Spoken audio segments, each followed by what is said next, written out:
Dahulu kala, ada sebuah keluarga kurang mampu yang tinggal tidak jauh dari pantai. Keluarga tersebut memiliki 3 orang anak.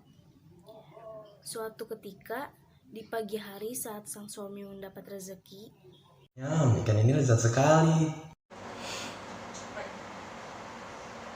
mereka sekeluarga memang jarang makan ikan. Sehari-hari, suaminya hanya menanam ubi dan jagung di ladang. Itulah yang mereka makan. Ibu, apakah aku boleh menambah ikannya? Boleh saja, Nak. Makanlah sampai kenyang. Sang ayah diam saja. Ia tak menduga anak-anaknya begitu suka pada ikan hasil tangkapannya itu. Nanti ia akan pergi ke laut lagi. Siapa tahu ia mendapatkan ikan lagi.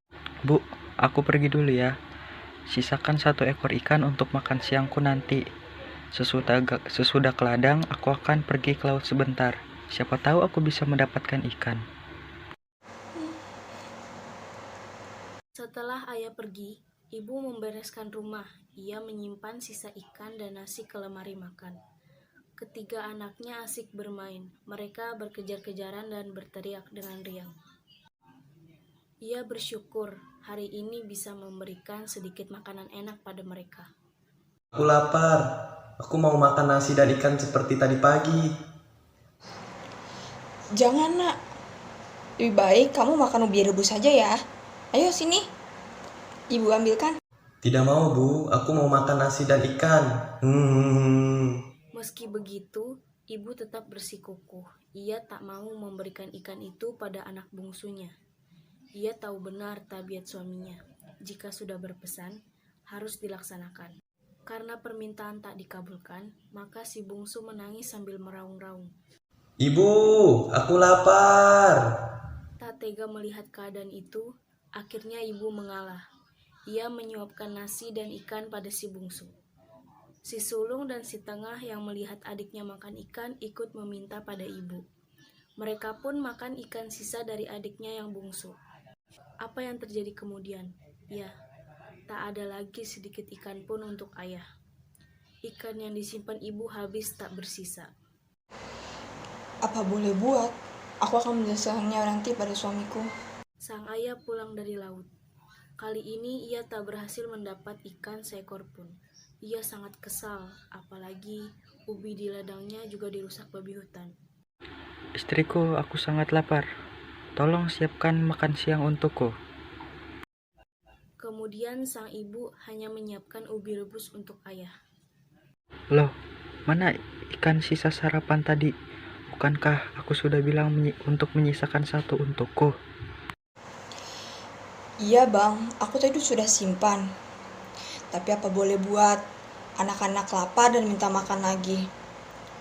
Akhirnya ikan itu habis dimakan mereka. Apa? Teganya kau melakukan ini pada suamimu? Aku bekerja keras seharian, dan kau menghabiskan semua ikan yang kutangkap. Ibu hanya terdiam. Ia paham benar watak suaminya yang pemarah.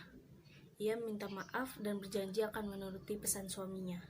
Tapi berulang kali ibu meminta maaf, sang suami tetap saja memarahi dan menghardiknya dengan kata-kata yang tak pantas. Hati sang ibu sakit sekali, sehingga ia memutuskan untuk meninggalkan rumah.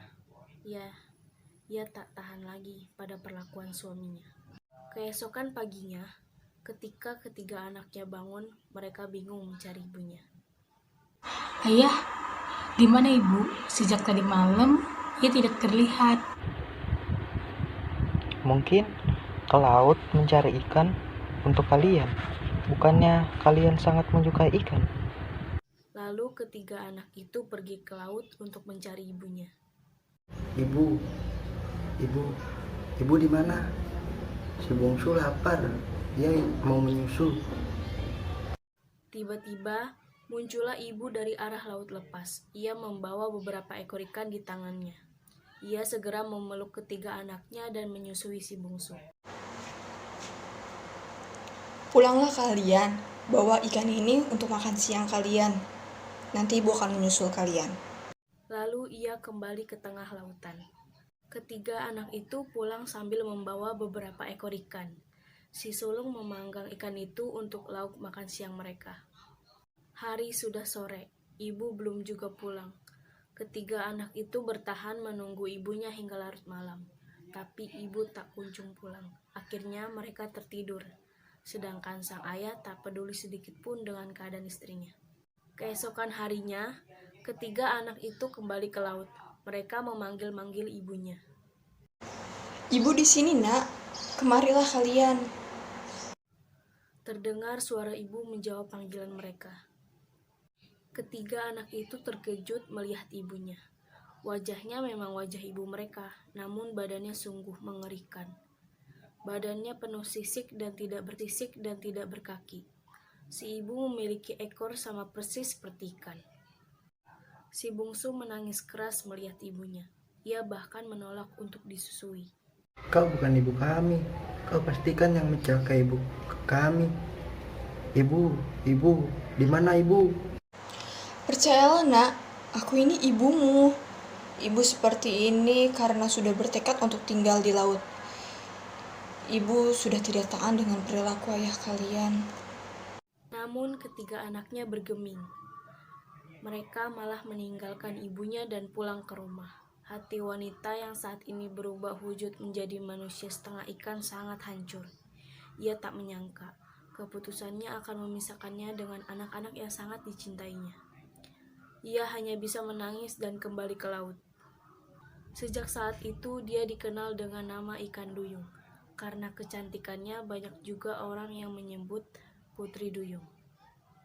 Pesan moral yang dapat diambil dari cerita tersebut adalah tetap bersyukur apapun keadaannya, janganlah menyakiti hati orang lain, dan berhati-hatilah dalam mengambil keputusan supaya tidak menyesal di kemudian hari.